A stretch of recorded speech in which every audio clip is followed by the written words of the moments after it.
spordiuudised. Raadio 2 spordiuudistega eetris Oleg ja Igor.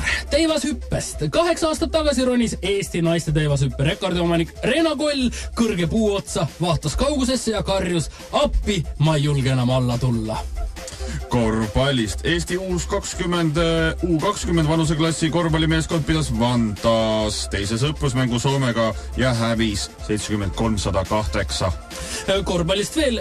Neljapäeval Vandas teist korda sõprusmängus Soomega kohtunud Eesti kuni 20-aastast noormeste korvpallikoondist tunnistas võõrustajate 108 jagatud 73 ülekaalu.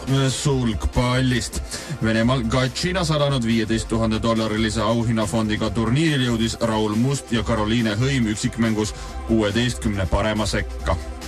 Jalgpallist. Rahvusvaheline jalgpalliliit teatas, 2 Põhja-Korea jalgpallinaiskonna liiget on jäänud dopinguga vahele. Keelatud ainetega vahele jäänud Yong Sung-Song ja Sim Bok-Yong kuulusid ka MM-il mänginud Põhja-Korea koondisesse.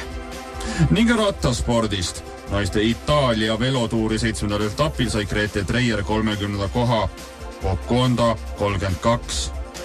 Jalgpallist veel. Tartu Tammeka jalgpalliklubi ridadesse kuulub Albert Prosa viibib alates eilsest testimisest Saksamaa meistri Dortmundi Borussia juures.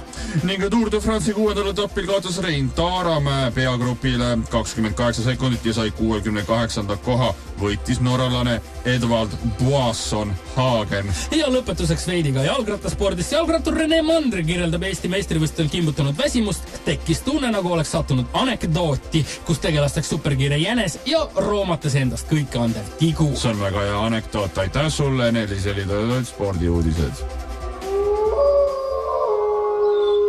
See on Raadio 2.